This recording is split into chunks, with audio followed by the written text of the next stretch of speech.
Pronto, muito bem. Agora sim, estamos gravando, dando início à nossa segunda aula, né, da temática de marketing digital. E hoje a gente vai conversar um pouquinho sobre os 8 P's, né, do marketing digital. A gente vai ver que tem bastante coisa aqui para a gente conversar. A gente vai trabalhar os 8 P's em duas aulas, né? Então, hoje a gente vai apresentar os 4 primeiros e na próxima aula a gente vai apresentar os próximos 4.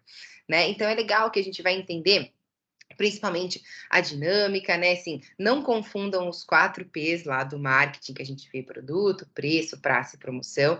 Não vou falar para esquecerem aquilo, porque aquilo é importante, mas os 8 P's que a gente vai falar aqui são 8 P's diferentes, tá? Eu não sei se tem uma galera aqui que vai assistir a aula de gestão de serviços. Vocês estão comigo lá também? Como tem um monte de junção de turma, eu não sei quem que está nas duas.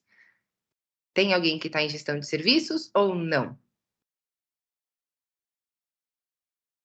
Acho que não, né? Porque aí lá a gente vai ver os 8 P's de marketing de serviço. Então tem um monte de P aí que a gente vai tratando ao longo das aulas, que a gente vai vendo dentro das disciplinas, e é importante que a gente não faça essas confusões. Então, beleza, tá joia, sem problemas. O que a gente vai entender aqui, né? Qual é o principal propósito que a gente tem quando a gente começa a falar tanto de marketing digital, que a gente já teve, né, um início na nossa primeira aula na semana passada, aonde a gente fez aí deu uma passadinha sobre a própria evolução do marketing, né? A gente seguiu um pouquinho aí falando dos conhecimentos que a gente tem a respeito de como que a gente viu uma evolução, né, do lado humano da própria comunicação. A gente resgatou lá os 4 P's, né, do marketing, evidenciou o P da comunicação, trabalhou bastante dentro dele também, até a gente entendeu como que as próprias redes sociais elas vêm evoluindo e fazendo com que o nosso perfil de usabilidade também dentro dessas redes acabem mudando. E olha que engraçado, né? As coisas elas vão encaixando dentro do nosso dia a dia.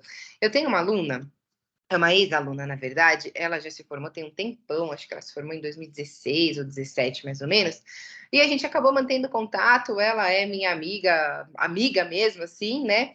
E ela trabalha com marketing digital, tá numa empresa, não é própria, mas ela é praticamente sócia da empresa.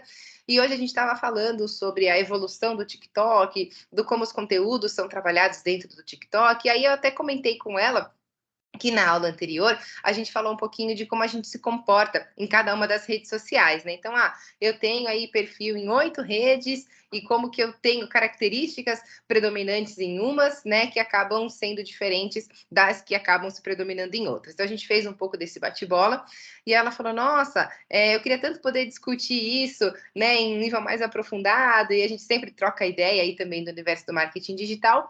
E eu falei para ela, falei: pô, vem participar aqui numa aula comigo, né? Ela é toda tímida, mas ela é da mesma maneira, ela é bem descontraída, né? E acaba fazendo algumas palestras, trabalhando em eventos lá pela empresa. E aí eu falei para ela, falei: não, vem aqui, eu vou passar o plano de aulas do que a gente vai ter daqui para frente, e acho que vai ser legal também, porque ela tem bastante experiência para compartilhar desse lado mais prático aqui. A gente até comenta algumas situações, mas para quem vivencia ali, está de fato na linha de frente, então eu acabei trazendo ela para cá.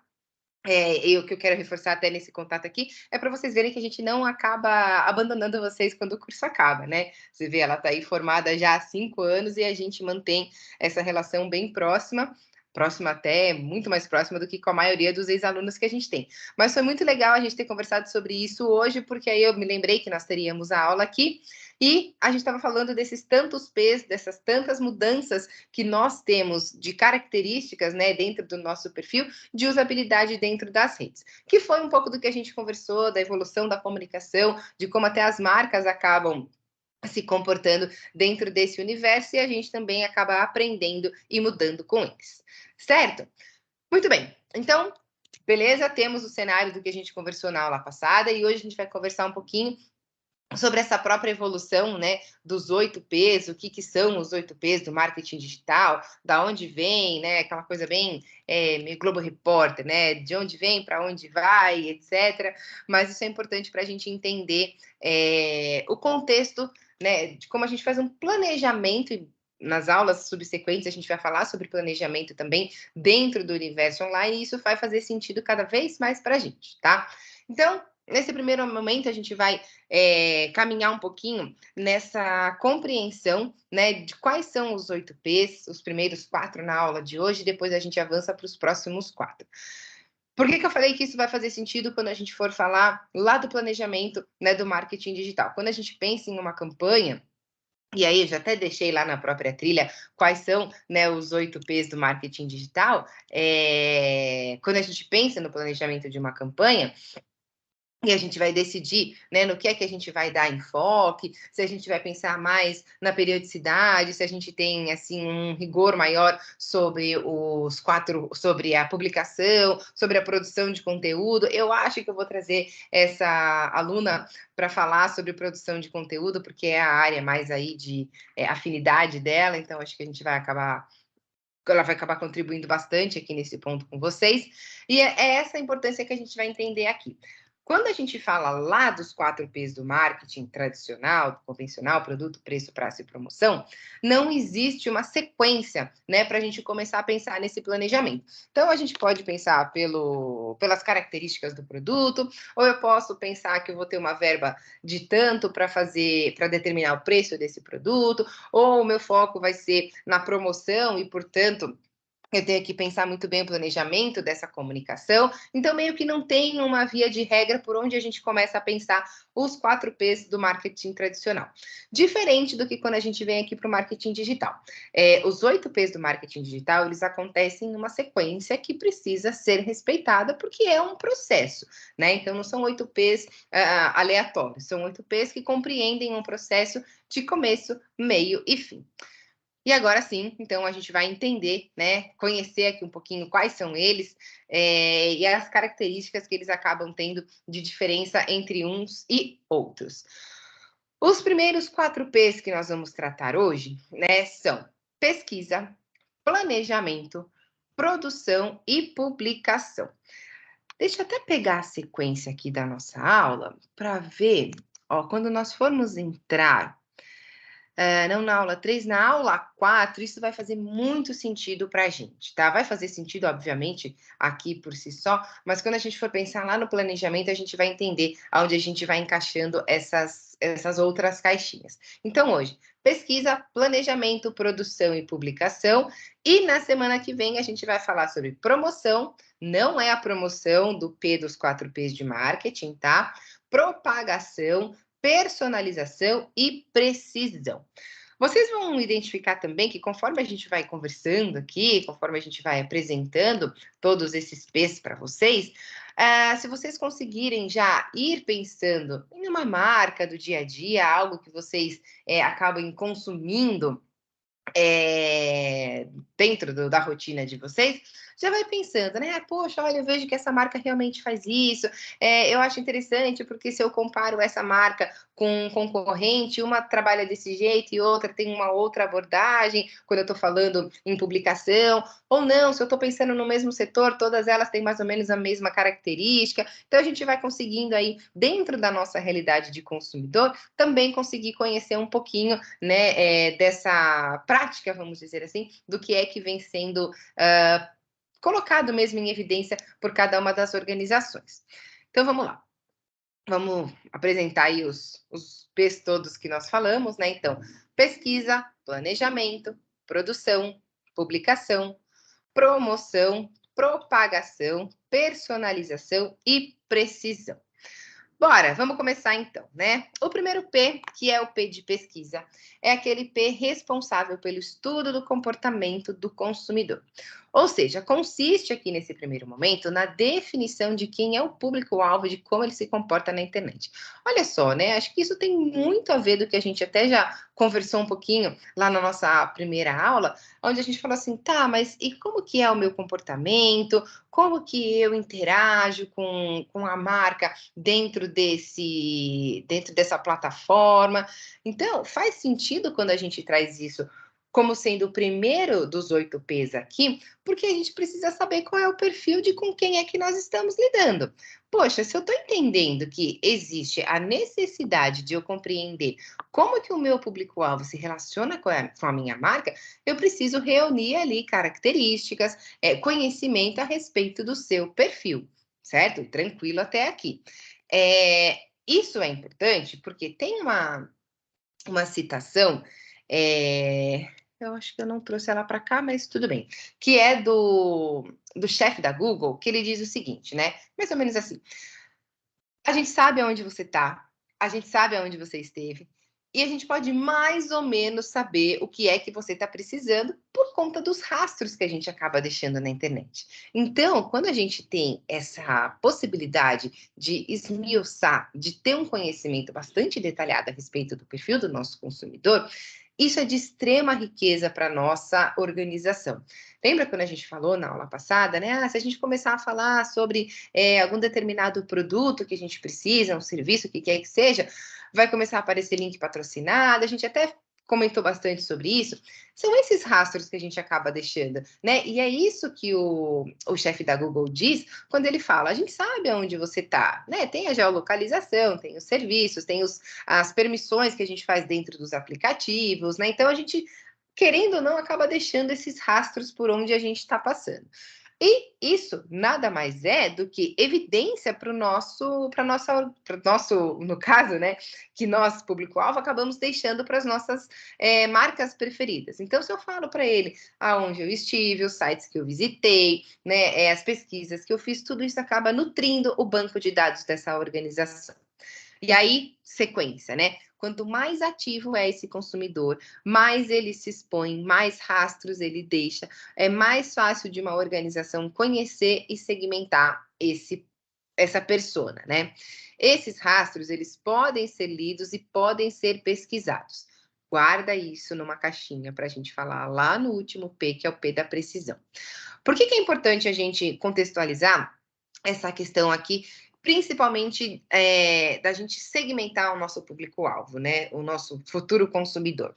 Lembra que eu falei para vocês, eu devo ter pelo menos dado um insight aí, que hoje a gente pouco faz segmentação de acordo com as bases demográficas que existem, né, lá no perfil da segmentação. Não estou falando que isso não exista e nem que deixou de ser rico, tá? Não é isso.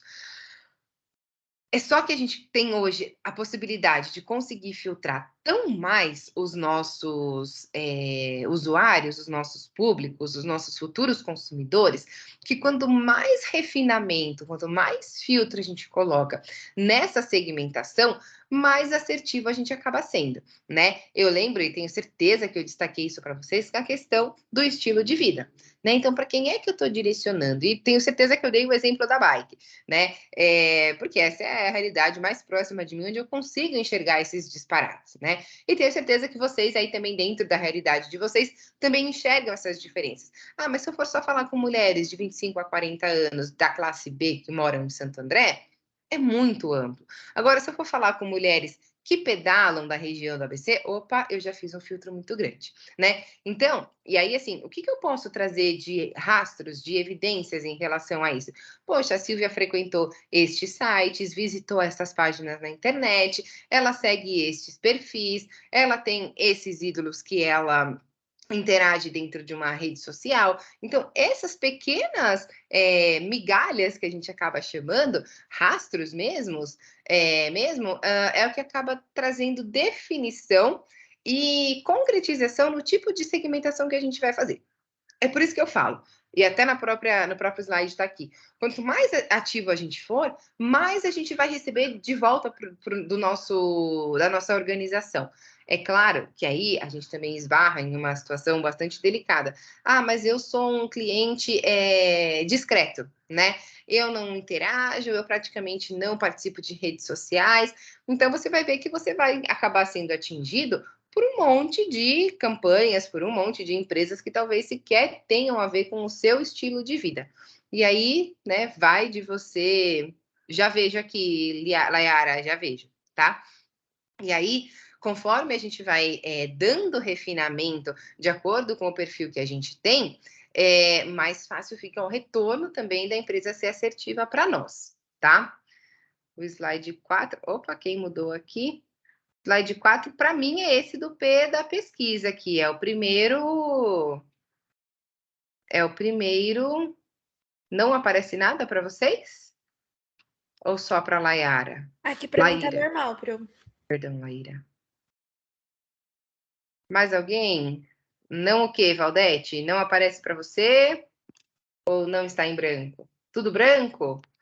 Ué, então eu vou pedir... Ah, eu ainda não está postado os slides para vocês, né? Então, 2 minutinhos aqui, eu já vou subir os slides. Espera aí, que aí vocês conseguem acompanhar.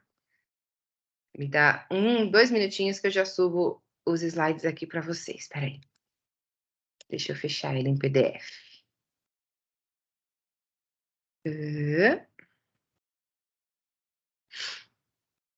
Uhum.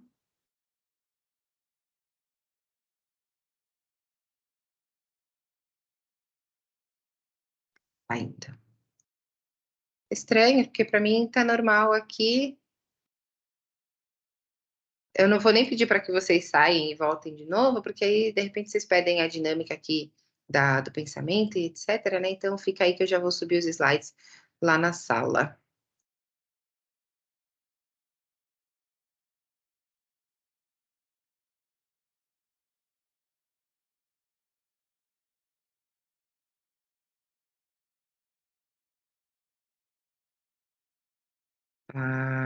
Aula 2, do dia 18.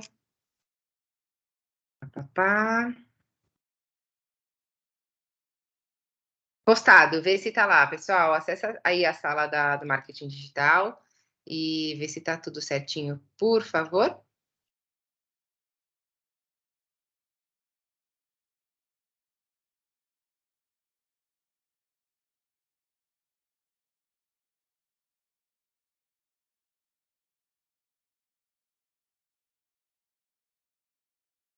Vocês aqui que eu perdi vocês. Beleza, maravilha. Então dá para ir acompanhando por lá. Então, esse é o contexto, né? Num primeiro momento, beleza, obrigada, valeu, pessoal. Num primeiro momento, é a gente entender que o P da pesquisa, ele é responsável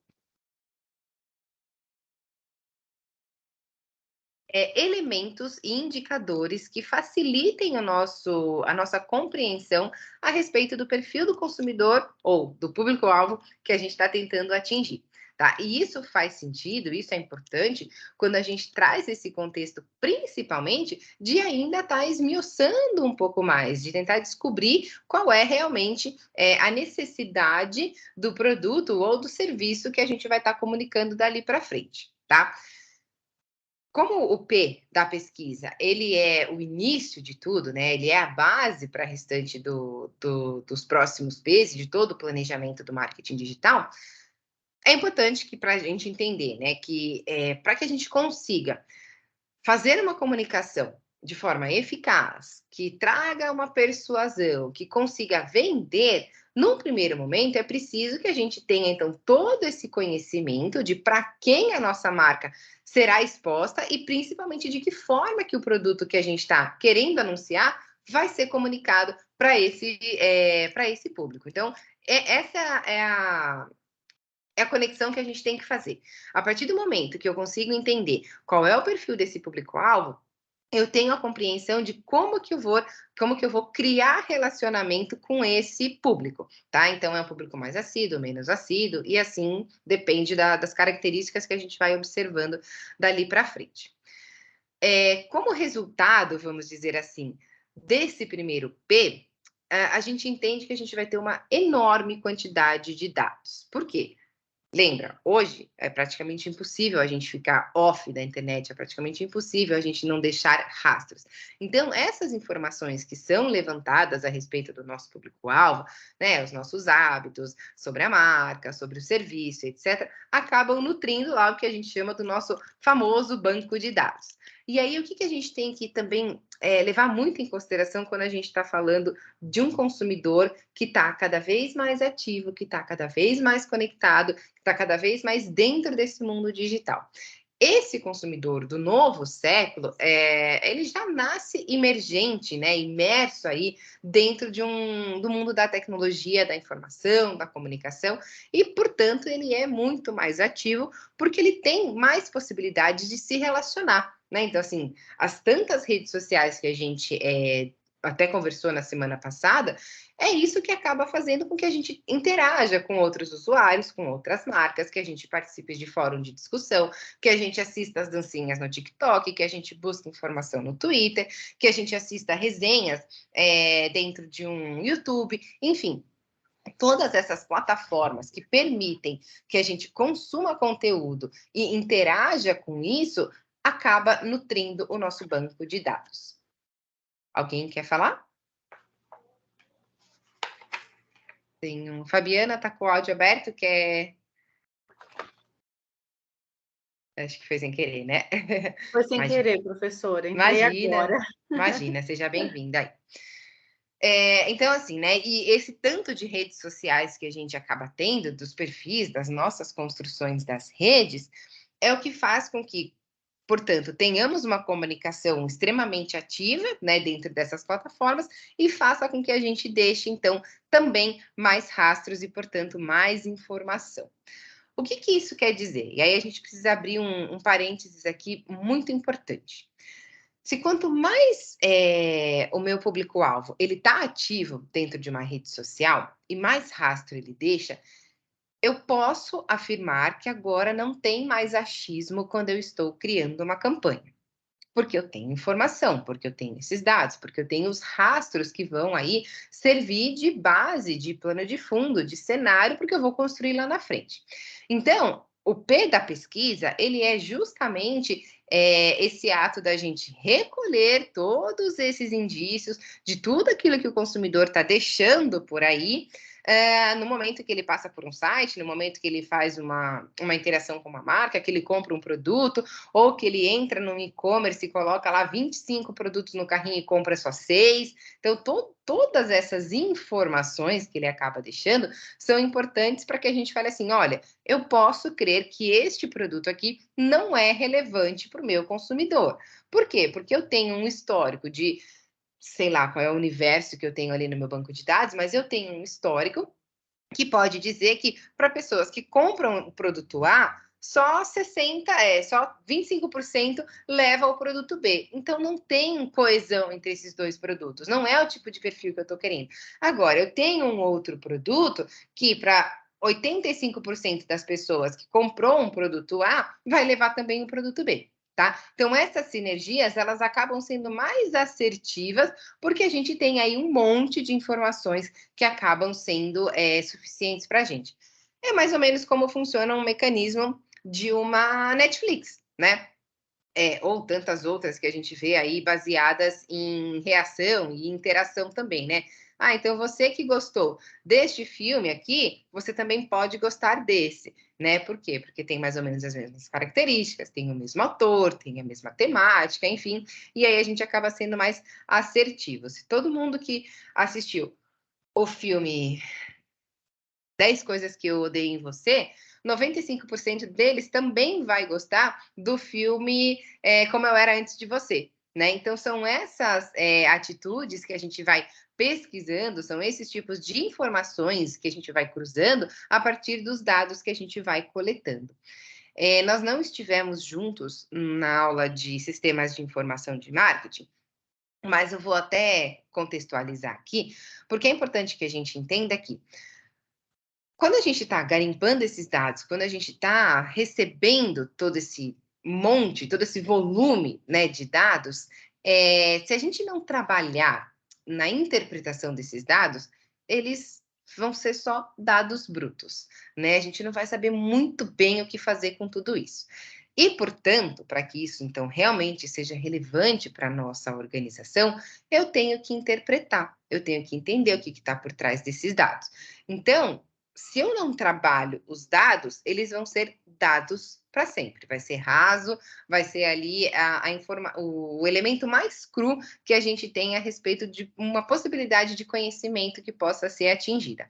Conforme eu vou evoluindo no tratamento desse dado, eu passo a ter informação, né? Então, poxa, eu estou cruzando dado, eu estou entendendo que as pessoas que compram isso, compram aquilo também. Então, quanto mais associações eu consigo fazer, mais esse elemento deixa de ser dado e passa a ser informação, tá? E aí, muito bem, ó, legal, transformei dado em informação.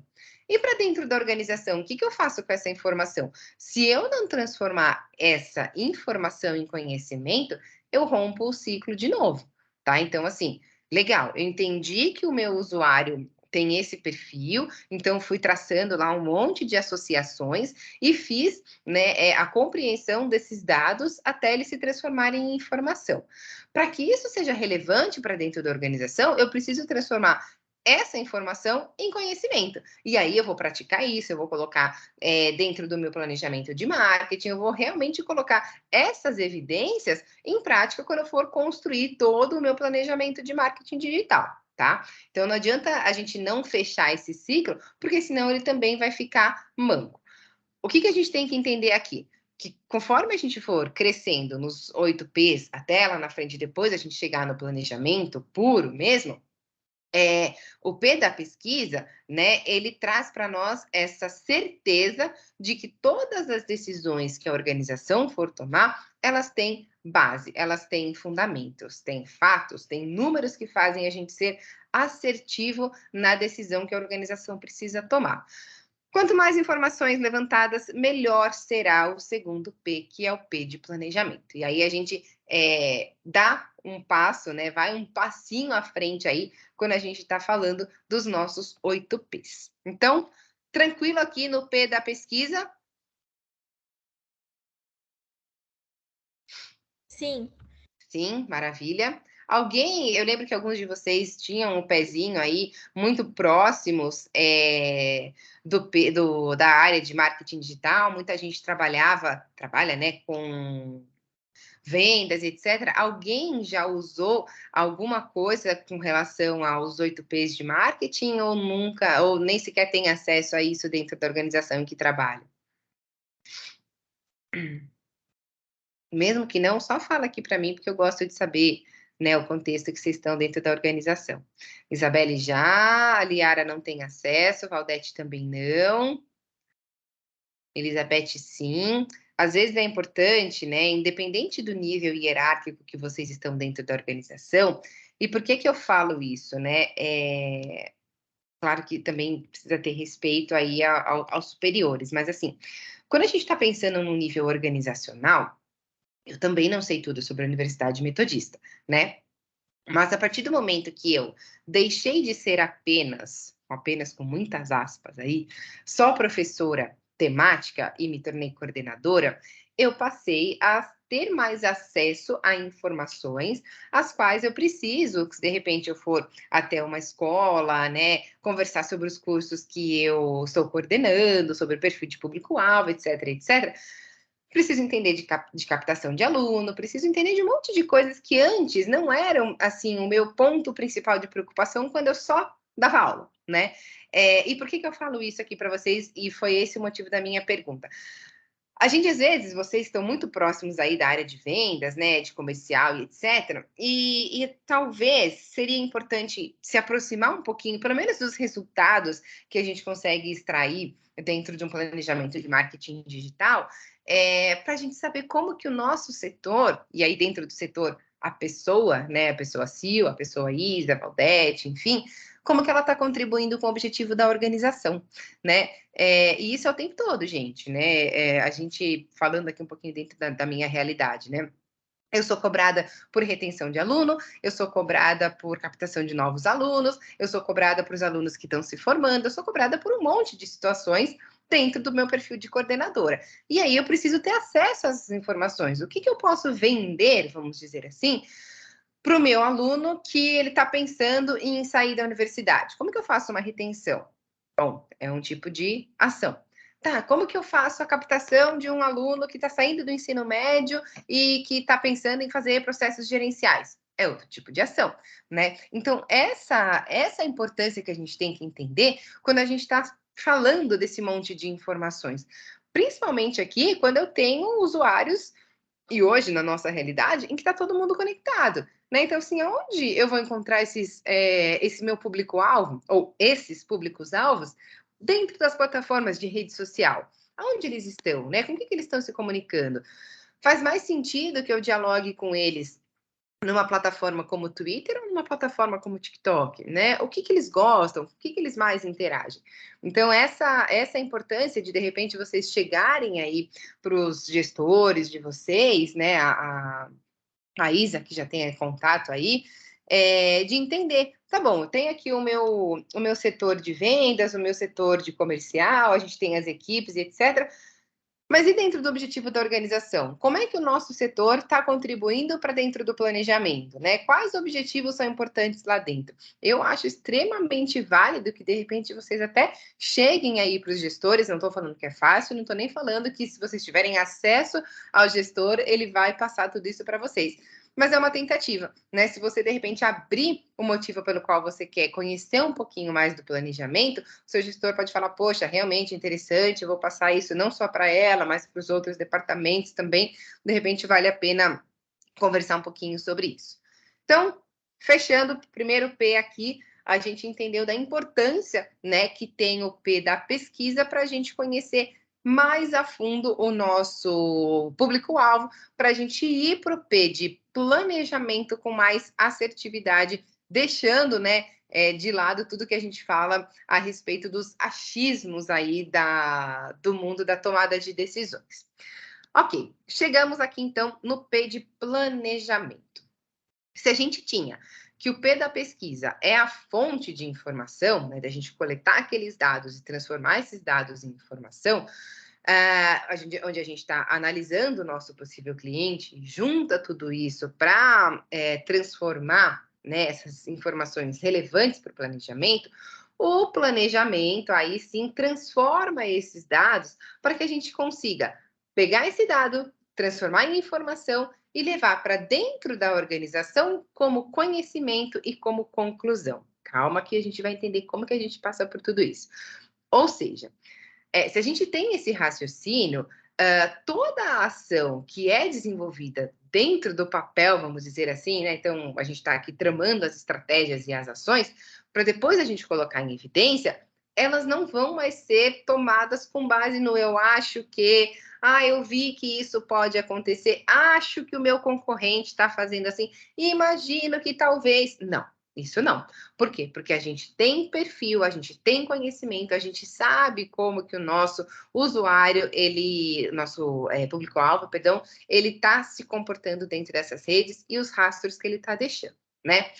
Uma empresa que vai à falência, aí olha que importante isso, certamente não realizou um bom planejamento, mas também faltou conhecimento sobre o que é que devia ser planejado. Eu costumo falar assim, só com um pouquinho de arrogância no que diz respeito aqui a empresas que vão à falência, porque hoje a gente tem a facilidade de encontrar tanta informação, mas tanta informação que não dá para falar que a gente não sabia sobre isso. Mas eu não sabia que estava chegando uma tendência sobre esse assunto. Eu não sabia agora que todas as organizações mudaram a sua organização de trabalho. Eu não sabia que agora a gente não pode mais usar determinado item na produção de um produto. Sabe? Tem que saber. A informação, ela está aí para todo mundo. Se você não está conseguindo ir atrás de informação, você precisa melhorar o seu colaborador, quem está dentro da organização, para ir atrás dessa pesquisa e levantar essas informações importantes, tá? Muito bem. Então, se a gente já está partindo do princípio que todas as organizações conseguem ter acesso a essas informações, quando a gente descobriu tudo isso lá no P da pesquisa, a gente pode agora, então, começar a elaborar um documento que vai ser aí a diretriz para todo o nosso projeto. As pesquisas que a gente desenvolveu na etapa anterior, lá no primeiro P, elas vão trazer muitas dessas informações que a gente vai usar agora no P do planejamento. Então, quando a gente for pegar essas informações para criar alguma coisa, pensar num produto novo, pensar numa forma de engajar o nosso consumidor, o ritmo, a frequência, a periodicidade, a forma de produção de texto, de conteúdo, enfim, vai ser com base nisso que o próprio público-alvo deixou para nós. A equipe que é responsável por fazer todo esse planejamento, por organizar todo esse planejamento de marketing digital, tem que frisar, tem que realmente pedir para que sejam seguidas essas orientações até o final do projeto. Não que não caiba a possibilidade de ajustes. Isso é óbvio, né? O planejamento ele é revisto, ele é atualizado o tempo todo.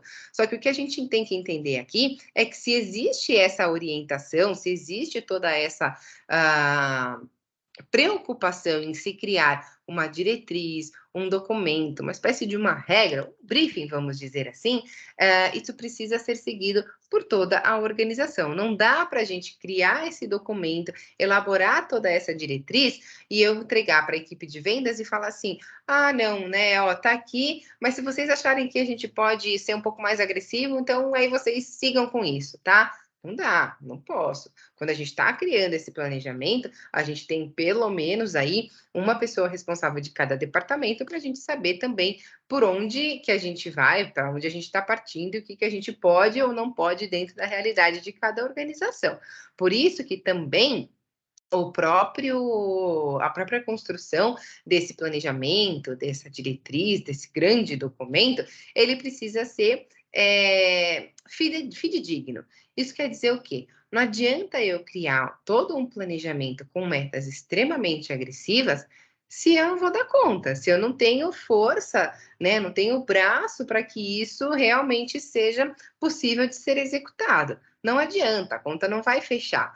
Do mesma forma que eu não posso, ou melhor, não é saudável que eu sabendo que eu tenho uma força de 70, por exemplo, eu criar um objetivo de 30. Poxa, eu estou perdendo tempo, eu estou deixando o funcionário ocioso, eu estou deixando de trazer dinheiro para dentro da organização, tá? Então é isso, a construção das metas, dos objetivos, enfim, ela precisa ser real com aquilo que realmente foi ótimo, né? Mas real com aquilo que está previsto dentro das possibilidades de atuação da própria organização. Uma meta com uma certa agressividade ou uma meta ali que possa ser um pouco mais confortável, até tudo bem, mas não adianta a gente jogar nem tão lá acima e nem tão lá abaixo. Por isso que quando estamos desenhando esse planejamento e depois ele será distribuído para todos os departamentos, equipe, enfim, que faz parte da organização, se respeite, né, e se tem aí essa diretriz, de fato, como uma regra a ser seguida. Tem uma citação, e aí eu até deixei a leitura desse livro para vocês, é um livro, gente, que não está na biblioteca virtual, tá? Mas está lá no Google Books. Eu devia ter pego, eu tenho ele aqui. Mas, enfim, se vocês acham que a administração de marketing do Kotler é um livro grande, Os 8 P's do Marketing Digital é um livro maior ainda. Não é um livro para que a gente leia, né? É um livro de consulta, então ele traz aí de maneira muito detalhada, extremamente assim, rico em termos de informação, que fala sobre os 8 P's e traz cases para cada um dos 8 P's. É extremamente importante que vocês tenham acesso a esse material. E óbvio, né, aqui para nossa contextualização de aula, eu fui fragmentando, né, a aula toda, ela é baseada no livro do Conrado, eu nunca lembro se é Conrado Adolfo ou se é Adolfo Conrado, mas enfim, com base nesse autor. E aí ele traz uma citação que é extremamente interessante, que fala aqui: o planejamento do marketing digital é um documento que pode ser, sim, extremamente extenso, a depender, né, do tamanho, do porte da organização e do próprio projeto que a gente está elaborando, mas que contém toda essa explicação minuciosa do que é que deve ser feita, principalmente nos próximos 6 P's, já que a gente está no segundo P, que é o P do planejamento, do que vai acontecer dali para frente é responsabilidade da gente trabalhar para cada um deles dentro do P de planejamento. Outro parênteses extremamente importante. Quando a gente está falando de uma organização, e aí independe do seu porte, talvez talvez assim, negrito, quase que em caixa alta e piscando, né? O que a gente tem de mais importante dentro de uma organização é o que diz respeito ao planejamento. Porque é no planejamento que a gente então passa a entender como é que as coisas vão funcionar, certo? Então, se eu tenho esse planejamento, se eu tenho essa diretriz, o P de planejamento passa a ser aqui para mim o P mais importante dos 8 P's, né? Porque é a partir daqui que a gente começa a entender quais serão as próximas ações, as outras ações que cada um dos outros P's precisarão fazer. Ou seja, todas as diretrizes do que vai acontecer daqui em diante precisa estar descrito no P de planejamento. Se a gente já sabia que a partir do P da pesquisa a gente não tem mais achismo, eu trago essa certeza para dentro do P de planejamento e aí eu vou falar assim: ó, P da publicação, você vai trabalhar dessa forma. P da precisão, você vai trabalhar dessa forma. E assim sucessivamente com todos os outros P's, tá? Não dá para ficar no talvez seja assim. Não, a gente já tem certeza, a gente já tem informação suficiente para poder mandar, né? Opa, perdão aqui, para a gente poder mandar em todos os outros, em todos os outros P's. Não é achismo, a gente tem aí de fato informação relevante para isso. O planejamento, então, é esse documento extenso que contém a explicação minuciosa do que deverá ser feito em cada um dos P's. Ele deve ser desenvolvido a partir da definição de metas, e por isso que eu falei que é tão importante que a gente tenha, no momento da construção do P do planejamento, a presença, né, de pelo menos um representante aí de cada uma das áreas. Ah, então, olha, a equipe de vendas vai contribuir dessa forma, a nossa meta para a organização é crescer 5% no nosso faturamento até o final do ano. Poxa, a gente está em agosto. Será que é uma meta agressiva? Depende, né, da realidade aí de cada organização. Mas trazer isso para a nossa realidade.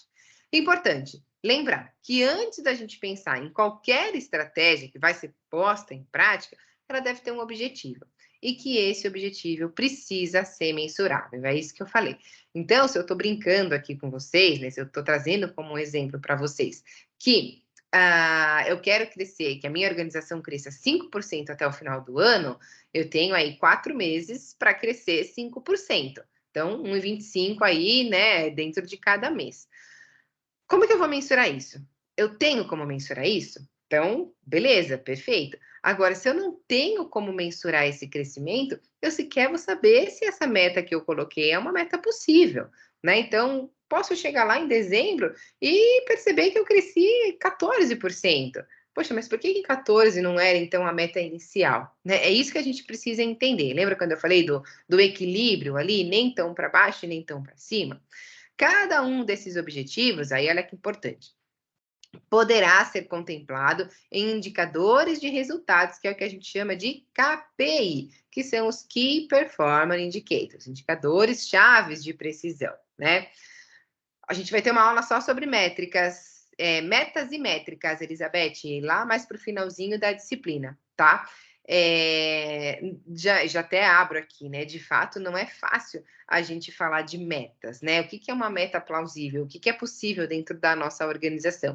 Por isso que às vezes a gente fala, bom, 5% dentro de um ano é muito ou é pouco? Ah, eu quero que os meus clientes, que os meus consumidores, né, eles dobrem os investimentos dele dentro da organização. Tá, mas isso é muito ou isso é pouco? Eu estou falando de um ticket médio de quanto? Eu estou falando com um perfil que tem um poder aquisitivo dentro de qual classe social, né? Então, assim, realmente não é fácil a gente estabelecer metas, e quanto mais conturbado está o cenário econômico dentro do país que a gente está, né, trabalhando, mais complexo isso é ainda a gente falar de crescimento, né? A gente vai entrar aí agora no período de eleição e a gente sabe que vira uma bagunça, fica tudo muito maluco até que se estabeleça a definição, né, de um novo partido, enfim, ou não, mas até que a gente tenha certeza de com quem é que a gente vai estar lidando dali para frente.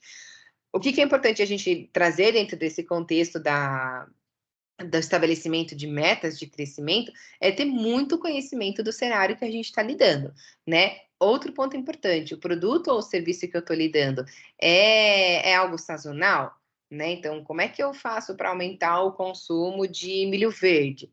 Pô, sei lá, na festa junina talvez até cresça um pouco, mas e ao longo do resto do ano, né? Ah, eu preciso vender mais, mais biquíni. Pô, mas agora no inverno tá frio, e aí, o que que eu faço, né? Então a gente tem que levar muito em consideração também se são produtos de sazonalidade ou não.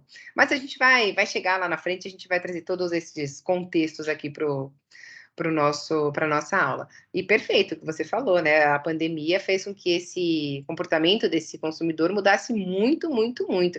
Eu até estava brincando hoje com umas amigas minhas, né? Que eu peguei, me arrumei para aula, né? Então, pô, fazer aquela maquiagem e tal, não sei o quê. Põe uma camisa polo, uma camisa, enfim. E aí, da cintura para baixo, eu tô, obviamente, de pijama, né? E aí eu falei assim, gente, eu acho que eu não sei mais me vestir por completo para ir trabalhar. Eu só vou trabalhar de camisa, de shorts de pijama e de crocs, porque é assim que eu tô dando aula há mais de 2 anos. Eu não compro calça faz muito tempo. Então, é a realidade, né? Claro que está voltando, obviamente, as pessoas estão retornando aos seus postos físicos de trabalho, mas eu não sei ainda quando que eu vou voltar para o meu posto físico de trabalho. Ah, poxa, mais uma reunião uma vez por semana e tal, é óbvio, né? Mas assim, do dia a dia mesmo, sei lá, né? Então, qual é a nossa realidade? Seguindo. Então, somente depois que a gente faz esse planejamento do negócio digital, do online, é que a gente vai poder entender, né, e partir para a implementação dessas ferramentas, ou seja, dos próximos 6 P's que vão estar aqui, que vão ser discutidas a partir do P da produção. O que é importante só falar mais um pouquinho aqui? Quando a gente está falando do P do planejamento ainda, a gente tem que estar pensando nas estratégias e estar pensando nas ações. Ou seja, a gente está saindo lá da estratégia e está indo para o tático, tá? Vocês já tiveram ou vão ter aula de planejamento ainda, então eu não vou estragar aqui a aula, né, de quem futuramente for falar sobre isso com vocês. Mas quando a gente está pensando nessa sequência, né, e no que é que envolve essa construção, desde a estratégia até o tático, eu tenho o seguinte pensamento: eu preciso pensar no meu planejamento estratégico, eu preciso passar pela seleção de canais, ou seja, para a proposta que eu tenho, como é que eu vou me comunicar com esses públicos, como é que eu vou considerar os meus valores, a minha missão, os nossos objetivos, etc. Penso principalmente na montagem do meu planejamento do dashboard, a gente vai falar sobre isso daqui 2 aulas. E por fim, como até disse aqui a Elizabeth, né, quando ela fala da dificuldade de estabelecer as metas, pensar nesses desdobramentos tantos de meta quanto de métrica. Parece um trava-língua aqui, mas é verdade. Ou seja, cada meta que eu trago para dentro do meu planejamento vai me trazer uma métrica. Então, se eu estou falando que eu quero crescer 5% até o final do ano, eu vou ter que ter um indicador, eu vou transformar essa meta num indicador que vai me trazer outras informações. E aí eu vou armazenando tudo isso de novo, tá? Por isso que é importante aqui, né? Até fiz questão de deixar isso no slide. Que tudo que a gente faz tem que ser a partir de um objetivo mensurável, senão a gente não tem noção de que o nosso planejamento está indo adiante ou não, se faz sentido o que a gente está desenhando daqui em diante. Então, o resultado, né, assim como nós tivemos lá no primeiro P, o resultado do segundo P é o planejamento de marketing digital, com todas as diretrizes dos outros P's, utilizando aquilo que então a gente conversou no P da pesquisa. Tchau para o achismo e aí mais certeza nas futuras tomadas de decisão. Certo? Tranquilos aqui também com o P de planejamento? Vocês estão muito quietinhos hoje. Eu sei que essa aula e a próxima elas são um pouco mais densas, mas qualquer coisa, por favor, né, interrompam aí, tragam também as contribuições de vocês. Mas eu sei que essa e a próxima vão ser aulas um pouquinho mais baseadas aí em conceitos e como que a gente vai trabalhando com essas ferramentas. Sequência, vamos lá. P da produção. O que a gente tem aqui? A partir daqui, é o momento onde a gente vai começar, vamos dizer, ou melhor, é a fase onde a gente vai construir o perfil digital. A presença que a gente quer trazer para dentro inúmeras plataformas digitais, inúmeras redes sociais, dentro de um website, como que eu vou falar sobre o negócio que eu estou querendo comunicar. No P da produção, a gente precisa dedicar bastante tempo, bastante força de trabalho para entender como que tudo aquilo que a gente tem como uma estratégia vai se transformar em uma ação. Isso quer dizer que o quê? Que o P da produção é o momento em que a gente vai colocar a mão na massa, é o momento de literalmente a gente executar tudo que a gente imaginou dentro do P do planejamento. Ou seja, opa, pulei aqui. No momento do planejamento, perdão, no momento da produção é quando a gente começa a colocar o P de planejamento em P de produção. Mas a gente não está falando em produção de produto, tá? Eu não quero saber como é que o carro vai ser feito, eu não quero saber como é que eu vou construir uma mesa, não é isso. Mas sim do desenvolvimento das estratégias que a gente vai desenvolver para alcançar o nosso público-alvo, para alcançar quem a gente determinou ali como um perfil adequado para ter acesso à nossa marca, à nossa comunicação, enfim. Isso quer dizer que o quê? Que o que é, né, o que é marketing digital, se não a gente pensar em todo o conjunto de estratégias que a gente pode fazer. Lembra quando eu também, né, comentei para vocês que o marketing digital nada mais, nada menos é do que a gente pensar em todas as estratégias que a gente tem dentro do marketing convencional, com muitas e muitas aspas aqui também, mas a gente entender que existem outros canais e outras formas da gente atingir o nosso público. Canais, né? Lembra que eu falei na seleção aqui, né? Na seleção desses canais, é isso que a gente precisa entender. O terceiro P do marketing digital, então, ele traz essa possibilidade da gente entender todos esses acessórios ou esses extras que um site, por exemplo, pode ter. Então, eu tenho que pensar na mensuração, quanto em termos de possibilidade de aumentar a permanência desse usuário no site, como eu posso pedir para ele, a gente falou do funil, né, de vendas na aula passada, né? Então, assim, deixa o seu e-mail aqui para que eu possa fazer uma comunicação tardia com você. Você quer saber sobre restaurantes? Você vai viajar para a Argentina, então tá aqui um guia para você. Você quer ter acesso a ele? Coloca, preencha aqui, né, o seu nome e seu e-mail, que vai chegar um e-book para você. Isso quer dizer que cada vez mais a gente precisa, quando a gente está falando de uma plataforma, né, de algo digital, fazer com que o nosso usuário, que é aquela pessoa que está ali buscando um determinado tipo de conteúdo, ela precisa permanecer cada vez mais tempo dentro dessa plataforma. E quanto mais a gente consegue trazer, produzir esse site de maneira interativa, mais tempo a gente vai fazer com que o nosso usuário acabe ficando dentro dessa plataforma. Quando a gente pensa no nosso perfil de comportamento, aí eu estou falando aqui, olha, eu sou uma usuária, né, de um site X aqui. Quanto mais eu entendo que esse usuário não quer ouvir a empresa falando dela mesma, mais ele vai buscar ajuda em resolver o seu problema. Então, assim, eu não estou falando que não precisa ter um contexto institucional, não é isso. Mas eu já sei, né? Eu já entendo, eu sou um usuário inteligente, eu já parti da busca de algum lugar, eu não estou entrando do nada nesse site.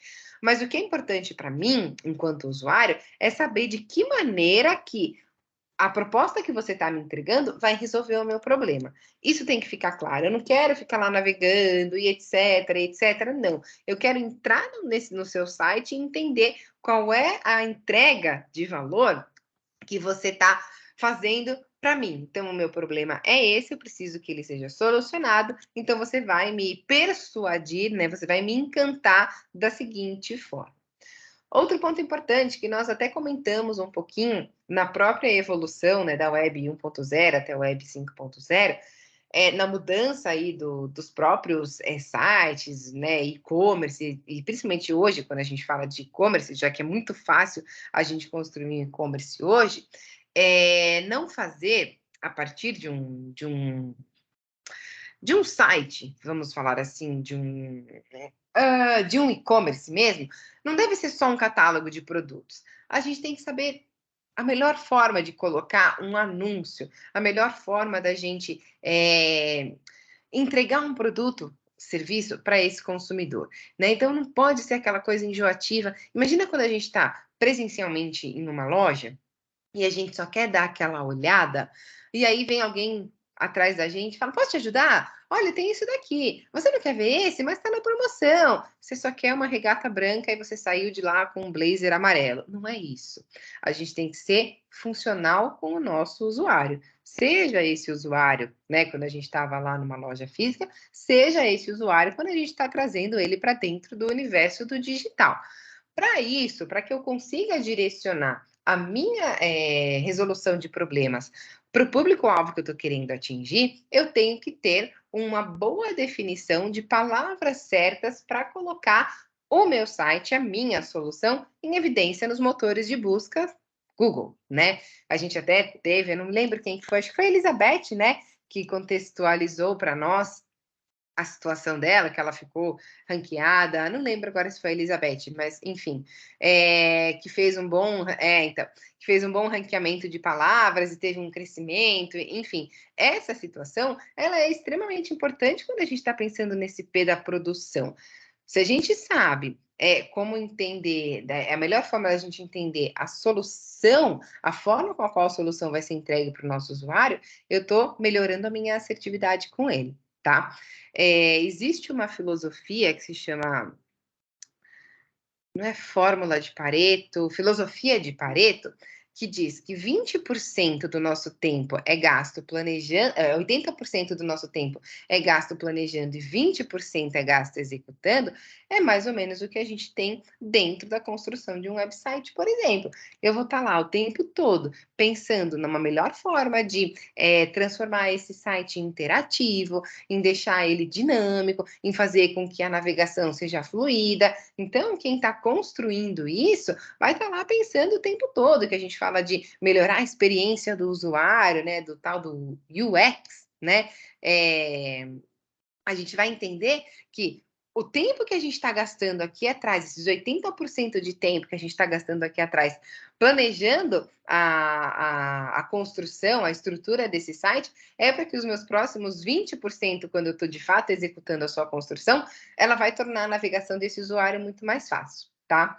E entender também que beleza gera credibilidade. Não dá mais para a gente entrar num site feio, a gente está no ano aí de 2022, com tantos recursos, com tantas possibilidades da gente trabalhar interatividade, funcionalidade, cruzar as duas coisas, que não dá para fazer um site feio, um site mal construído, que hoje a gente está tão exigente, né, com essas construções digitais, que se por mais que você possa ter uma excelente solução que me entregue aí uma resposta muito boa, se o seu site for feio, pouco vai me interessar como que o produto está sendo anunciado, tá?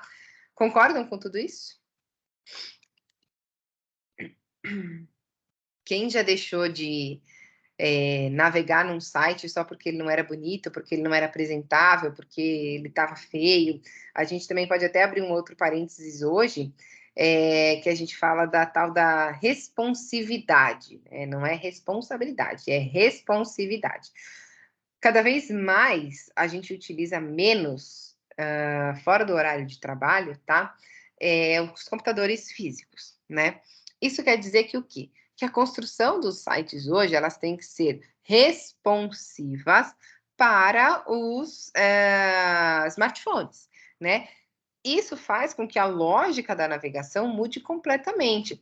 Poxa, eu estou em um ambiente trabalhando num desktop, eu tenho uma tela que ela está na horizontal. Perfeito. Está acostumado com isso há décadas aí. Eu venho para o meu celular, é que meu celular está carregando ali, mas eu venho para o meu celular, essa tela ela muda, ela fica na vertical. E aí, o que, que eu faço com o meu menu que tinha 8 itens lá no topo, no meu cabeçalho? Como é que eu transformo isso? Né? Não é só eu apertar, não é só fazer caber, né? Isso tem que ser responsivo. E a própria navegação, ela vai saber se você está entrando por um desktop ou se você está entrando por um smartphone, tá? Por um iPad, por um tablet, enfim. além de deixar o mais objetivo possível as informações na página que foi de destino para a palavra-chave procurada. Parece óbvio, mas a gente vê cada site, sem dúvida, Elizabeth, sem dúvida. E é o que você falou, né? Deixar claro isso. Pô, se você está falando sobre combustível, como é que você vai levar para um site de canetas, né? Qual é a associação que foi feita aí? Principalmente quando a gente está falando nessa questão do digital, por mais que esteja cada vez mais acessível e mais difundido, ainda é muito caro a gente falar de planejamento digital. Tem palavras que a gente compra, né, para ter engajamento dentro dos motores de busca, que são caras, caras, muito caras dentro de um orçamento de planejamento de marketing digital. Então, é o que a gente falou lá atrás, não dá mais para errar, a gente não pode mais ter o achismo, né? Então, essa entrega, essa assertividade, essas informações, elas têm que ser cada vez mais assertivas, tá? Então, não dá mais para a gente construir um site. Depende, Isabelle, o clique por view, né, tem dos mais diversos custos que a gente pode imaginar. Você tem custos você tem clique que custa centavo, mas tem, a Elizabeth trouxe aqui, no meu nicho eu já vi R$ 37 o clique. Isso é caro, gente, mas imagina você, gastou, investiu, né? R$ 37 para um possível público-alvo, clicar na sua palavra, e aí ele não é um consumidor, não vai tornar esse usuário um consumidor, não dá. Não, o empreendedor não tem paz no Brasil. Pois é, Isabelle, é isso mesmo. Então, assim, e ainda que 37, tá bom, é caro, mas você ainda tem palavras mais caras. Agora, você imagina, o tempo todo você gastando R$ 37 para pessoas que não estão encontrando a solução para a necessidade delas dentro do que você está entregando. Aonde que está o erro aí, né? Precisa realmente rever a definição das palavras que foram definidas ali, né?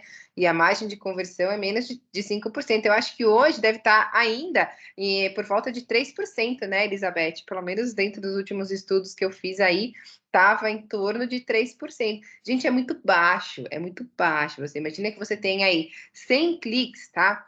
100 cliques até que é alto, por dia, numa palavra de R$ 37. Você está gastando aí R$ 3.700 por dia, só com uma rede, tá? Só com uma estratégia, para você ter uma conversão aí de 3, 4 por 5 que seja muito. É muito caro, gente, é muito caro. Por isso que eu falo, a gente tem condição de ser mais assertivo, precisa investir em pesquisa, precisa exatamente, você ainda barra, isso eu não quero, essa associação não faz sentido, você ainda consegue fazer um filtro ali, né? Mas o que eu quero dizer não dá mais para a gente errar, não dá para você fazer associações que não façam sentido. Então, assim, pesquisa um pouco melhor, vai mais a fundo, ainda que você invista um pouco mais de tempo e até um pouco mais de dinheiro para ser mais assertivo, a conta fecha lá na frente, né? Então, pô, até topo gastar R$ 39 por palavra, mas eu vou ter uma assertividade maior. Ok, tá de acordo, né? Vai fazer sentido isso? Vai, não vai. Então, precisa fechar essa conta aqui, porque senão, é o que eu falei, imagina a continha que a gente fez. R$ 37 por clique, você teve 100 cliques num dia, por uma margem de conversão de 5%, a hora você vai à falência. E aí é o que a gente falou lá atrás.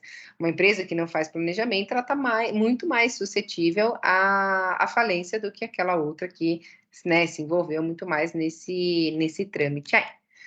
Muito bem, vamos seguir aqui. O P de produção, então, consiste nos preparativos do que será necessário para a gente desempenhar uma ação.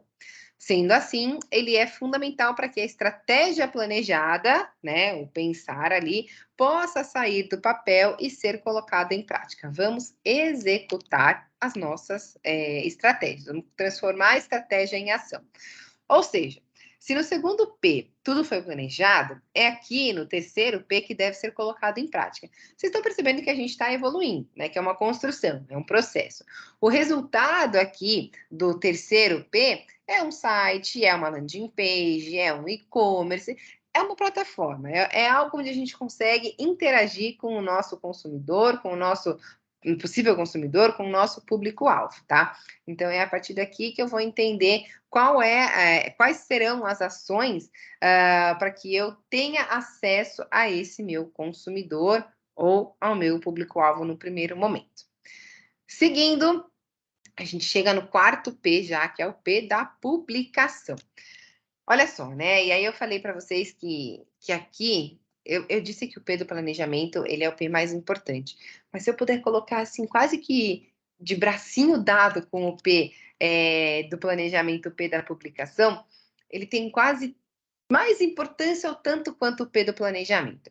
Por quê? Porque é aqui que a gente vai entender que tudo que diz respeito ao conteúdo que uma empresa deve disponibilizar para o seu consumidor, para o seu público-alvo, com a intenção de fazer com que ele fale, recomende, esteja em contato com a nossa marca através das redes sociais, contar para os seus contatos, vai vir a partir daqui. Vai ser um vídeo que a gente vai produzir, vai ser uma resenha, vai ser uma campanha, vai ser... Enfim, tudo que eu entendo como a publicação é aquilo que permite com que o meu usuário interaja com a minha marca. Além da gente pensar nesse primeiro contexto, eu tenho que entender que, a partir dessa publicação, de cada uma dessas publicações, a gente vai estar transmitindo, né, informações de forma organizada, de forma ordenada. Eu não vou fazer uma coisa sem pé e nem cabeça, para que quando eu tenha um usuário que chegou no meu site, ele vai falar, nossa, olha que coisa bonita, né? Eu realmente estava pesquisando aqui sobre combustíveis, e esse site aqui, essa empresa, esse produto, parece realmente aquela que vai entregar bem na resolução do meu problema, em atender a minha necessidade. Beleza, entendemos esse cenário. Isso quer dizer que o quê? É sobre isso que eu vou trazer a minha ex-aluna. Ela vai falar muito sobre essa questão, sobre a gestão de publicação, sobre transformar conteúdo. Inclusive, deixa eu até... É que hoje eu não consegui... Deixa eu ver se está aqui disponível já. Peraí. Tá aqui. Deixa eu ver se eu posso passar para vocês. Já tô vendendo a aula dela, tá? Ela trabalha com dentro dessa empresa aqui, que se chama Copfest. Foi aí para vocês no chat? Foi, né? E é daqui a pouquinho, gente, daqui um mês, a gente vai ter o principal evento sobre copywriting do Brasil. Então, olha que interessante, né? Aqui na cidade de São Paulo, no dia 17 de setembro, quem tiver interesse, entre em contato até... Deixa eu ver aqui... Se vocês quiserem, quem realmente se interessar é que aqui não tá... não, tá aqui, ó. O e-mail dela tá aqui no finalzinho, ariadne@fantastic.com. Se vocês tiverem interesse em participar do evento, falem que vocês são meus alunos, da professora Silvia Moretti, da Metodista, e vejam se ela consegue dar algum desconto para vocês. Se organizem aqui, a gente tem 4, 5 alunos que têm interesse em ir, joga um chaveco nela, porque afinal de contas é um investimento alto aí, né, de quase R$400, mas se alguém tiver interesse, de repente, dentro da própria empresa onde vocês trabalham, fala com ela, né, vê se ela não consegue dar um desconto aí para levar vocês para lá. Vamos ver. Acabando a aula, eu mando uma mensagem para ela também e falo que eu, né, acabei divulgando o curso aqui para vocês, o evento aqui para vocês. Então, vamos lá. No P da publicação, é nesse momento aqui, então, que começa a fase de publicação de conteúdo relacionado a tudo aquilo que a gente já estava produzindo. Lembrem-se, as pesquisas que foram feitas e do planejamento daquilo que foi estruturado. Não adianta agora que eu vou começar a colocar em prática, eu desconstruir tudo que veio até aqui. Existe a possibilidade da gente fazer alterações dentro do planejamento? Claro, sem dúvida, é extremamente pertinente e importante. Só que eu não vou desmontar tudo que eu trabalhei nos primeiros 3 P's. Aqui, portanto, no quarto P, é hora da gente ativar toda essa produção que foi determinado no item anterior, no P anterior. que isso quer dizer? Que quando a gente está falando lá no P da produção, que eu estou determinando quais serão os meus canais, a maneira com a qual eu vou interagir, etc., quando eu venho para o P da publicação, eu vou colocar a mão na massa. Esse conteúdo, né, essa divulgação inicial aqui, a gente precisa pensar duas coisas, né? Primeiras duas situações. Alimentar a nossa plataforma, então, o nosso website, a nossa landing page, enfim, visando possíveis situações. Os nossos clientes potenciais e aqueles que são os Google Bots, né, vamos dizer assim, que vem numa enxurrada aí que não necessariamente vai trazer algum retorno para a gente. O consumidor, quando ele entra, né, dentro de um desses dois nichos, é a partir da atividade que ele vai exercer dentro do nosso site que a gente vai entender que tipo de conteúdo que a gente vai distribuir para ele, quando que ele tem um potencial de se transformar, né, de evoluir para ser um consumidor e deixar de ser só um público-alvo. Quanto mais a gente engaja, né? Então, é o que eu falo, quanto mais a gente faz com que esse usuário fique no nosso site, mais interativo o site vai acabar sendo e, portanto, mais interesse ele vai ter em continuar aqui com a gente.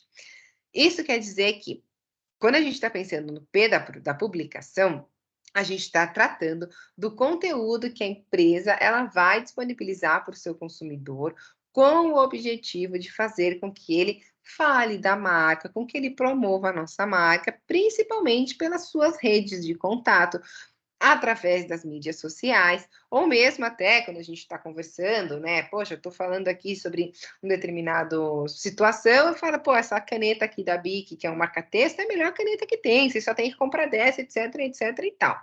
Então, esse boca a boca positivo, ele acaba sendo muito influenciado pelas situações que a gente acaba determinando no momento da publicação e principalmente na forma com a qual a publicação ela é feita.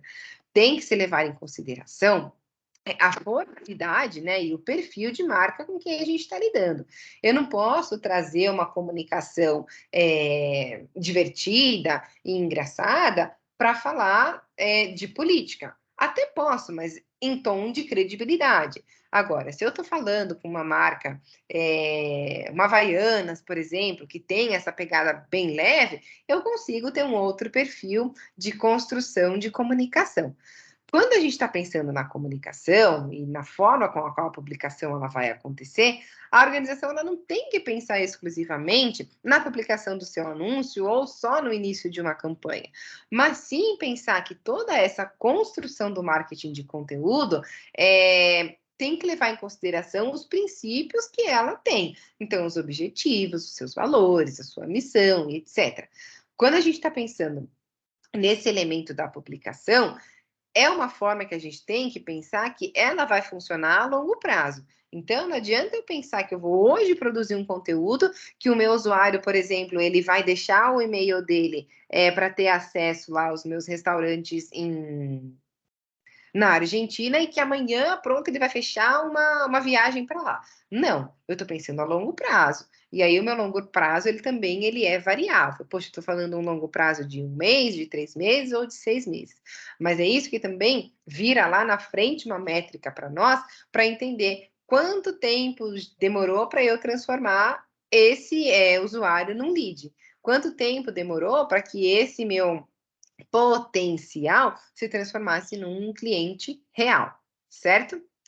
Além da gente transmitir essas informações de maneira ordenada e clara para os nossos visitantes, o conteúdo também deve estar de acordo com os nossos critérios de avaliação para o Google, que a gente também já conversou aqui um pouquinho, para que ele seja aí, né, alcançado ou atingido pela busca natural desse próprio mecanismo, senão é muito, muito, muito investimento, né? A tal da busca orgânica aí que a gente fala.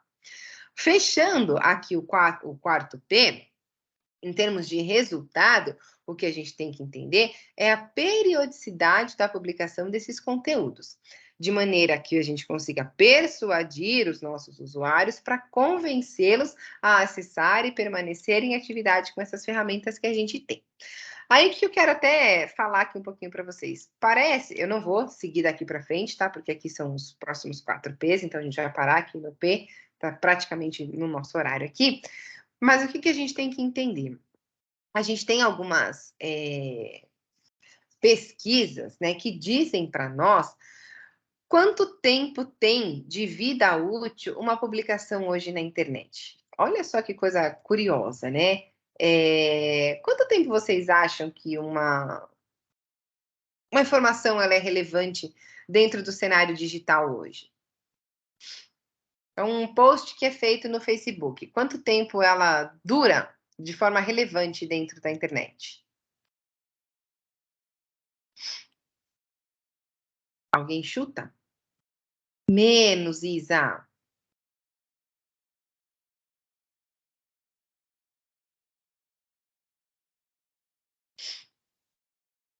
Não tem ideia, Valdete? 5 horas. Então, imagina o trabalho que dá. Você faz todo um planejamento, pensa na publicação, faz a gestão de conteúdo, posta lá a sua matéria às 10 da manhã, porque você sabe que o engajamento vai ser mais alto, 3 horas da tarde, deixou de ser útil. Não que você não vá ter, óbvio, né, uma outra interação, mas aquele boom da informação, 5 horas. E no Twitter? Twitter é bom. Quanto tempo uma informação é útil dentro do Twitter? Ui, quase, Isa! 18 minutos. Pouco também, né? Muito pouco, pensa. Tudo bem que é uma rede ali onde a gente tem uma troca de informações muito grande, né? Um volume ali o tempo todo de pessoas interagindo, mas 18 minutos não dá para. Exatamente, é uma chuva de posts, não dá para você acompanhar, perdeu, acabou, né? Assim, tem outras assim que não são tão curtas, né, quanto um Twitter ou até o próprio Facebook, mas o Instagram é 21 horas, então praticamente o tempo lá dos stories ficarem no ar ou sumirem. Vocês viram que teve uma mudança ontem também na plataforma? Agora a gente consegue fazer stories de até 60 minutos.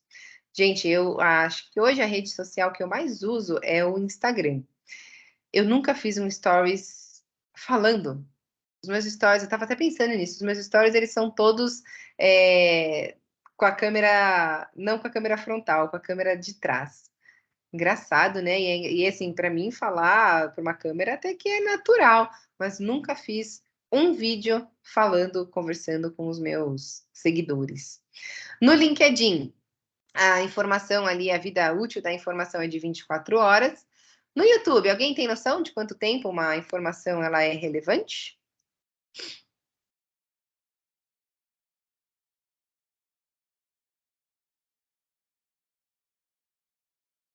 No iPhone, eu estipulei um limite de 1 hora por dia no Instagram, pois eu ficava 4 horas lá. Então, vamos lá. No YouTube, 20 dias, uma informação tem o auge aí da sua relevância, depois disso ela começa a morrer. Isabela, você sabe que eu comecei a fazer a mesma coisa que você? Porque, principalmente a gente que trabalha em home office, né? Então, que nem eu fico aqui no meu casulo, eu moro sozinha. Eu já falei para vocês, tem a minha estação de trabalho aqui, então eu estou com o meu computador, tem a TV aqui, eu tenho um tablet e eu tenho o meu celular. Então, eu fico com 1, 2, 3, 4 possibilidades de conectar informação, fora as 250 mil abas que eu posso abrir dentro do meu computador. Isso quer dizer que, às vezes, eu estava trabalhando, ouvindo música, assistindo TV e ainda fazendo alguma coisa no celular. Eu falava, gente, tinha momentos do dia que eu falava assim, eu estava tão exausta mentalmente e acabava nem tendo um dia produtivo, porque você tentava tomar conta de tudo que estava acontecendo ao seu redor, não sendo tão produtivo, e falava assim: caramba, mas eu fiz tanta coisa e ao mesmo tempo eu não fiz nada. Eu parei com isso. Então, hora do almoço, é a hora do almoço, eu vou lá e assisto um jornal. Beleza, parou, acabou. Ah, agora eu vou dar uma relaxada, vou lá 10 minutos na internet, dou uma navegada pelos sites que eu mais gosto, porque senão era isso também. Principalmente chega no final do dia, que nem, pô, acabou a aula aqui, agora eu vou jantar, vou deitar e vou descansar até o horário de pegar no sono. Pô, é 11 horas da noite, você tá lá ainda rolando o feed do Instagram, que é interminável, né? Valdete, fala primeiro, depois a Isa. Oi. Então, eu estava comentando justamente isso na hora do meu almoço. Porque o pessoal desce para almoçar, sai do escritório e vai para o refeitório e leva o celular. Então, dá uma garfada e olha o celular. Gente, eu não levo, eu me recuso, porque eu acho que a hora da alimentação é um negócio sagrado, você tem que estar se concentrando ali no que você está fazendo, né? O Ó, alimento que você eu está vou. ingerindo. E isso, a gente tem que realmente colocar limites para tudo, né? É você chegar em casa, ó, o celular está aqui, coloca ele de lado e vai fazer teus afazeres lá. Vai tomar Sim, seu banho, vai fazer sua sim. alimentação. Então, assim, a gente precisa colocar limite, senão não, você vai ficar do jeito que você falou mesmo. A sua cabeça É. vai ficar pesada, parece que aquela informação, você não acaba absorvendo as coisas direito, né? Perfeito, Então, perfeito. tem que ter um limite, sim. Eu vou Senão, você compartilhar vira. um link aqui, Valdete. Até na hora que você falou isso, eu me lembrei, acho que é da segunda ou da terça-feira, essa reportagem, que fala que o celular na mesa é o novo normal. Quando a gente Nossa, se reúne na minha família aqui, que nem teve Dia aham, dos Pais agora, a gente abole celular. Então, assim, tá todo mundo isso. aqui, né? A não ser que seja uma emergência, alguma coisa assim, aí a gente corre pro celular. Do contrário, não dá, Legal, não dá, não porque, dá. poxa, a gente tá ali para confraternizar, para todo mundo Isso, socializar. Eu moro isso. a um quarteirão dos meus pais, eu vou lá quase todos os dias, mas assim, meu irmão vem para cá cada 15 dias, então eu quero brincar com os meus sobrinhos, quero ficar com Sim, eles e tal. Eu falo assim, exato. não, não dá, é um que tá no videogame, o outro que tá no tablet, eu tô no celular, a gente Sim. não conversa Que mais, encontro é então. esse, né? Na verdade, que encontro. Exato, exato. Teve Uhum. uma vez a gente até brincou assim, vamos todo mundo conversar pelo celular, porque aí quem sabe a gente interage um pouco mais, né? É Porque verdade, depois dá uma lidinha aí, eu joguei uma aqui no loucura. chat. Ah, legal, obrigada. Valeu, obrigada eu. Fala, Isa. Eu quero falar que você estava mencionando sobre você mexer no celular, assistir TV e tudo, e recentemente eu li um artigo, não lembro qual site, mas depois eu posso pesquisar. Fala que é o seguinte, quando você está trabalhando, trabalhar não é legal, é por isso que é um trabalho, né? Quando você está trabalhando, fazendo alguma coisa assim, e você para mexer no celular na rede social, o seu corpo libera um hormônio serotonina, que é o de prazer. Uhum. Então, você tá mexendo lá no feed, tipo, tá no TikTok, tá nos Reels do Instagram, aquilo tá te liberando um sintoma de prazer e é muito difícil para você deixar isso de lado e voltar a se concentrar no seu trabalho. Isso tá trazendo bem mais aquela síndrome, né, entre aspas, de TDAH, que você não consegue se concentrar e tudo te dispersa. Por isso até que eu defini esse limite de tempo nos aplicativos, porque isso é real, assim, você começa realmente, se você parar para refletir, realmente acontece isso nas redes sociais. Sim, e não só com rede social, né? Assim, até próprios joguinhos. Eu pouco jogo, para ser bem sincero, mas eu tenho um jogo aonde eu fiz dois amigos que, assim, a gente. Isso tem uns quase 8 anos. Eu nunca os vi pessoalmente, eles são do sul. Um deles é do sul e o outro deles mora. Não é Ribeirão Preto? É Ribeirão Preto. A gente nunca se encontrou, mas a gente se fala praticamente todos os dias.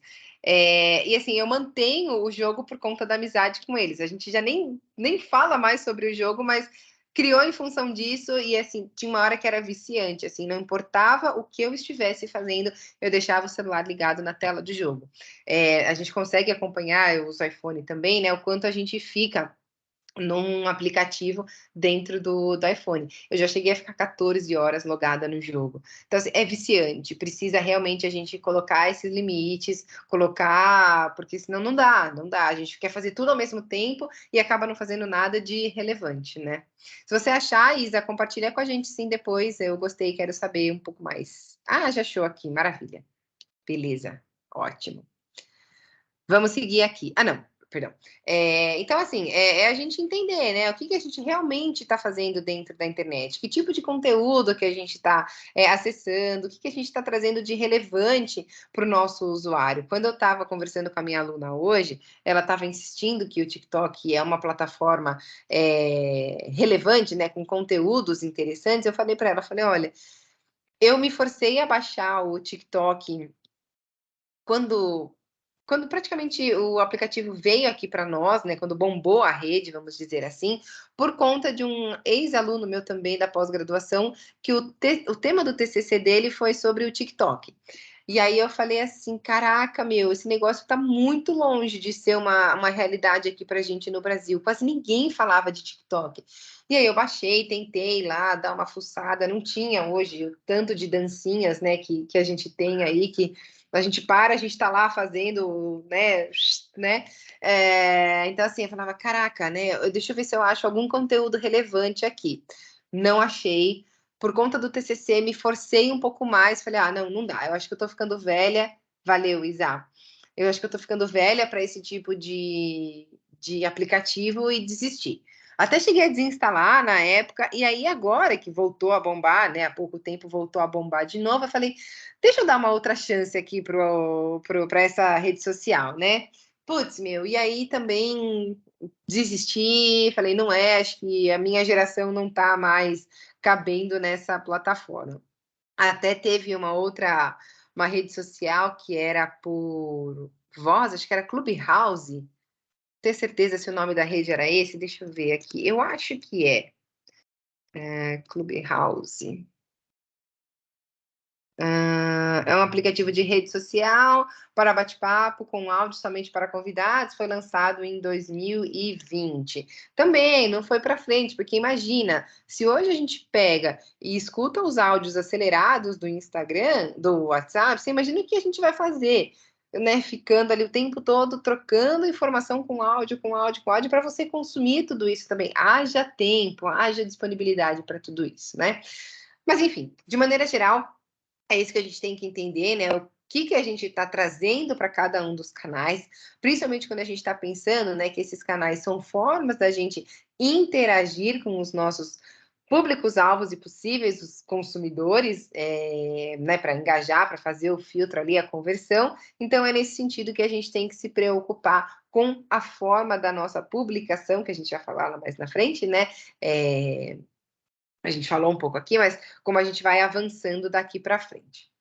Certo, pessoal? Valdete quer conversar mais alguma coisa? A mãozinha está levantada ou só deixou aí? Não. Tá bom. Não estava, não.